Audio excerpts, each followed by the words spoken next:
میں آپ کے سامنے ایک حدیث رکھنا چاہتا ہوں، حضور نے کیا فرمایا۔ ایک حدیث سنا چکا ہوں آپ کو، عن عثمان بن عفان رضی اللہ تعالی عنہ قال قال رسول اللہ صلی اللہ علیہ وسلم خیرکم من تعلم القرآن وعلمہ، تم میں سے بہترین لوگ وہ ہیں جو قرآن سیکھیں اور سکھائیں۔ یہ حدیث بڑی عجیب ہے، یہ ترمذی میں بھی ہے اور دارمی میں ہے، اور اس کے راوی حضرت علی ہیں رضی اللہ تعالی عنہ۔ عن علی رضی اللہ عنہ قال، حضرت علی فرماتے ہیں انی سمعت رسول اللہ صلی اللہ علیہ وسلم یقول، میں نے سنا اللہ کے رسول صلی اللہ علیہ وسلم کو یہ کہتے ہوئے، انہا ستکون فتنۃ، ان قریب ایک بہت بڑا فتنہ رونما ہوگا۔ حضرت علی فرماتے ہیں قلت، میں نے عرض کیا مل مخرج منہا یا رسول اللہ، اے اللہ کے رسول یہ فرمائیے اس فتنے سے بچنے کا، نکلنے کا راستہ کون سا ہوگا؟ جیسے آپ بڑے بڑے حالوں میں دیکھتے ہیں ایگزٹ، عرب ممالک میں لکھا ہوتا ہے مخرج، اگر کہیں آگ لگ جائے، کہیں دھواں بڑھ جائے تو نکلو، ان لال جو روشنیاں ہیں ان کے اندر جو نیچے دروازے ہیں ان کی طرف جاؤ، یہ مخرج ہے جان بچانے کی۔ یہاں ایک لحظہ توقف کر کے ہمارا اور صحابہ کا جو فرق ہے اس کو نوٹ کر لیجئے۔ اگر ہم ہوتے تو کیا پوچھتے؟ حضور یہ فتنہ کب آئے گا، کدھر سے آئے گا، کیوں آئے گا، کیا ہوگا؟ یہ سارے سوالات کرتے نا، جن کا عمل سے کوئی تعلق نہیں، معلومات ہے۔ حضرت علی نے کچھ نہیں پوچھا، بس آپ نے فرما دیا کہ بہت بڑا فتنہ ہوگا، تو بس ہمیں یہ بتائیے کہ اس سے نکلنے کا راستہ کیا ہے۔ اب سنیے حضور کی زبان سے قرآن مجید کی مدح۔ قال کتاب اللہ، فتنوں سے بچانے والی اللہ کی کتاب ہے، فیہ نبأ ما قبلکم، اس میں تم سے پہلے جو تھے ان کی بھی خبریں ہیں، قوم نوح اور قوم عاد اور قوم ثمود اور قوم مدین اور آل فرعون اور سدوم اور عمورہ کی بستیوں کے حالات ہیں کہ نہیں؟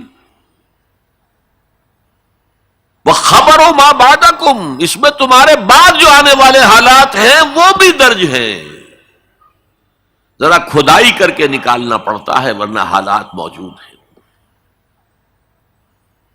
ایک اوپر کی چیز ہے، سامنے کی چیز ہے، ایک ذرا اندر سے کھدائی کر کے، لیکن یہ کہ حضور فرما رہے ہیں خبرو ما بعدکم وحکم ما بینکم، اور جو بھی اختلافات تمہارے درمیان ہوں گے ان کا فیصلہ بھی اس کتاب میں موجود ہے۔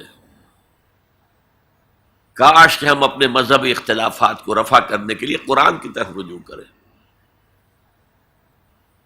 جو حبل اللہ ہے، واعتصموا بحبل اللہ جميعا ولا تفرقوا۔ تو فرمایا کتاب اللہ فیہ نبأ ما قبلکم وخبر ما بعدکم وحکم ما بینکم، هو الفصل لیس بالحزل، وہ فیصلہ کن کلام ہے، ایسے ہی یابہ گوئی نہیں ہے، یہ قرآن کی آیات ہے۔ انہ لقول فصل وما هو بالحزل، سورہ طارق کے اندر آیا، طارق میں هو الفصل لیس بالحزل من ترکہ من جبار قسمہ اللہ، اگر کوئی جبار شخص اپنی سرکشی میں اس قرآن کو ترک کر دے گا اللہ اسے پیس کر رکھ دے گا۔ وَمَنِ ابْتَغَى الْهُدَىٰ فِي غَيْرِهِ أَضَلَّهُ اللَّهُ، اور جو کوئی ہدایت حاصل کرنا چاہے گا قرآن کے سوا کسی اور چیز سے، اللہ اسے لازماً گمراہ کرے گا۔ کتاب ہدایت تو یہ ہے، وَهُوَ حَبْلُ اللَّهِ الْمَتِينُ، اور یہی تو ہے اللہ کی مضبوط رسی، جو قرآن میں کہا گیا وَاعْتَصِمُوا بِحَبْلِ اللَّهِ جَمِيعًا۔ میں نے ایک موقع پر اس آیت کا استہزاء کرتے ہوئے سنا تھا پاکستان کے شہر لاہور میں، جب 1973 یا 74 میں عالم اسلام کی سمٹ کانفرنس ہوئی تھی لاہور میں، تو یہ آیت وَاعْتَصِمُوا بِحَبْلِ اللَّهِ ہر ٹیکسی کے اوپر، ہر رکشہ کے پیچھے لکھی ہوئی ہوتی تھی، اور وہ اس کے بینر لگے ہوئے تھے۔ تو میری کوئی کتاب ایک پریس میں تھی، میں اس کے لیے جلدی کے لیے کہنے کے لیے کہ جلدی شائع کرو، وہاں گیا تو وہاں ایک صاحب تھے آزاد کشمیر کے محکمہ اطلاعات کے بہت بڑے افسر، اور وہ کہہ رہے تھے کیا محمل کلام ہے، کہاں ہے وہ رسی، کس کو پکڑے؟ انا للہ و انا الیہ راجعون۔ حضور فرما رہے ہیں هو حبل اللہ المتین، یہ ہے رسی اللہ کی۔ ایک حدیث میں آتا ہے القرآن حبل اللہ الممدود من السماء الى الارض، یہ اللہ کی رسی ہے جو آسمان سے زمین تک تنی ہوئی ہے۔ ایک اور حدیث بہت پیاری ہے، میں آپ کو بتائے بغیر نہیں رہ سکتا۔ حضور اپنے حجرے سے برآمد ہوئے تو آپ نے دیکھا مسجد نبوی کے ایک کونے میں صحابہ بیٹھے ہیں، قرآن کا مذاکرہ کر رہے ہیں۔ مذاکرہ ایک ہوتا ہے درس، ایک شخص بول رہا ہے دوسرے سن رہے ہیں، یہ نہیں، مذاکرہ آپس میں۔ حضور کے چہرے پر بشاشت کے آثار ظاہر ہوئے، آپ چل کر آئے، آپ نے ایک سوال کیا عجیب، الستم تشہدون، کیا آپ لوگ اس کی گواہی نہیں دیتے اللہ الہ الا اللہ وانی رسول اللہ وہذا القرآن جاء من عند اللہ، کیا آپ لوگ اس کی گواہی نہیں دیتے کہ اللہ کے سوا کوئی معبود نہیں اور میں اللہ کا رسول ہوں اور یہ قرآن اللہ کے پاس سے آیا ہے؟ جواب کیا تھا؟ بلا یا رسول اللہ، بلا یا رسول اللہ، بلا یا رسول اللہ، اللہ کے رسول کیوں نہیں، ہم گواہی دیتے ہیں۔ اب فرمایا جس کے لیے میں نے یہ حدیث سنائی، فاستبشروا، خوشیاں مناؤ، جیسے ہم نے دوسرا جو تھا سورہ یونس کی آیات فَبِذَلِكَ فَلْيَفْرَحُوا، خوشیاں مناؤ، جشن مناؤ اس قرآن پر، فاستبشروا، تو بشارتیں حاصل کرو، فإن هذا القرآن طرفه بأيديكم وطرفه بيد اللہ، اس قرآن کا ایک سرا تمہارے ہاتھ میں، ایک سرا اللہ کے ہاتھ میں۔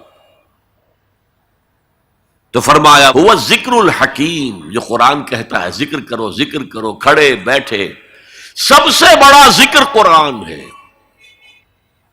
ہم بیٹھ کر ضربے لگا رہے ہیں، پتہ نہیں کیا کرتے ہیں، کوئی وظائف پڑھ رہا ہے، سب سے بڑا ذکر جسے قرآن الذکر کہتا ہے، انا نحن نزلنا الذکر وانا لہ لحافظون، دی ذکر وہ قرآن ہے، هو الذکر الحکیم وهو الصراط المستقیم۔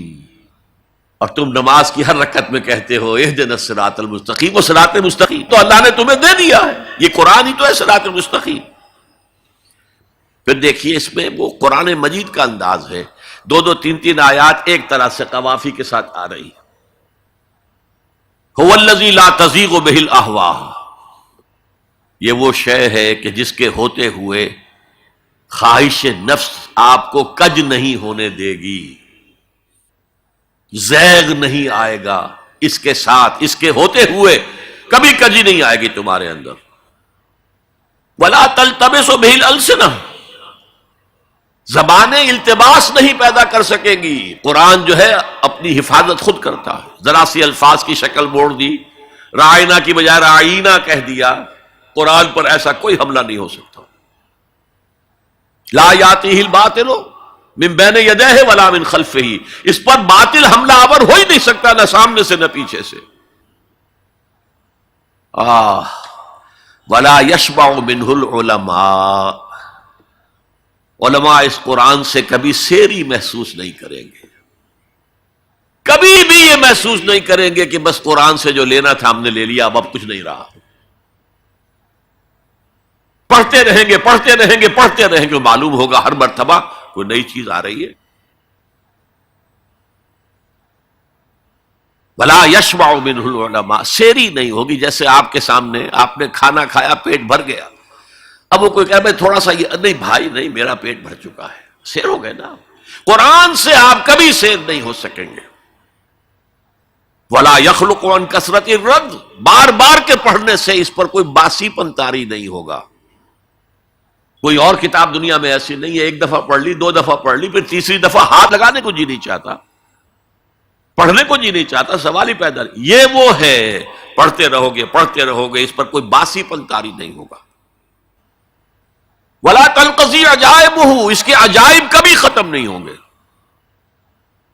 یہ ہیروں کی وہ کان ہے جو کبھی ختم نہیں ہوگی، غور کرو گے، نکالتے رہو گے۔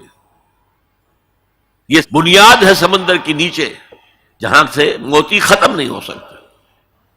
بڑی سے بڑی کان ہیروں کی ایک وقت آتا ہے کہ ختم ہو گئے، ہیرے جو تھے نکالنے تھے نکال لیے. نہیں، لا تنقضی عجائبہ هو الذی لن تنتہی الجن اذ سمعتہ حتی قالوا انا سمعنا قرآنا عجبا یہدی الی الرشد فآمنا بہ. یہ وہ کتاب ہے جسے جیسے ہی جنوں نے سنا فوراً کہا ہم نے آج ایک بہت عمدہ کلام سنا ہے، کتاب سنی ہے، تو ہم تو ایمان لے آئے. ایک دفعہ سنا ہے اور وہ داعی بن کر چلے گئے. یا قومنا اجیبوا داعی اللہ، اے ہماری قوم کے لوگوں اس اللہ کی طرف پکارنے والے کی آواز پر لبیک کہو. جنات کا عالم یہ ہے، ہمارا عالم کیا ہے؟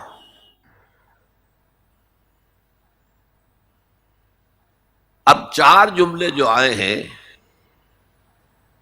وہ اس حدیث کے اندر جو اہم ترین چیز ہے وہ ہے من قال بہ صدقہ. جس نے کوئی بات اس قرآن کی بنیاد پر کہی اس نے سچ کہا. ومن عمل بہ اجر، جس نے اس پر عمل کیا اس کا اجر محفوظ. ومن حکم بہ عدل، اور جس نے اس کی بنیاد پر کوئی فیصلہ کیا اس نے عدل کیا. اور آخری جملہ کاش کہ اس کا مصداق اللہ مجھے بھی اور آپ کو بھی بنا دے. وَمَن دَعَا إِلَيْهِ هُدِيَ إِلَىٰ صِرَاطٍ مُسْتَقِيمٍ، جو اس قرآن کی طرف لوگوں کو بلائے گا کسی اور کو ہدایت ہو نہ ہو اس کی ہدایت ہو گئی. یہ حدیث ترمذی اور دارمی کی ہے، لیکن اسی حدیث کا ایک ورشن وہ ہے جو طبرانی کی معجم کبیر میں آیا ہے، اور اس میں یہ یوں آئی ہے حضرت جبرائیل نے حضور سے کہا یا محمد صلی اللہ علیہ وسلم امتک بعدک، آپ کے بعد آپ کی امت کا کیا حال ہوگا، کون سہارا ہوگا؟ حضور نے فرمایا مل مخرج منہا یا جبرائیل، اے جبرائیل تم ہی بتاؤ اس مسئلے کا حل کیا ہے، نکلنے کا راستہ کون سا ہے؟ تب حضرت جبرائیل نے یہ ساری حدیث پڑھی. گویا کہ اس کے راوی اول حضرت جبرائیل ہے، راوی ثانی حضور ہے، راوی ثالث حضرت علی ہے رضی اللہ تعالی. هي الحلقات تحفظني بآيات من القرآن، هي الحلقات تملأني بحب المصطفى العدنان، هي الحلقات تحفظني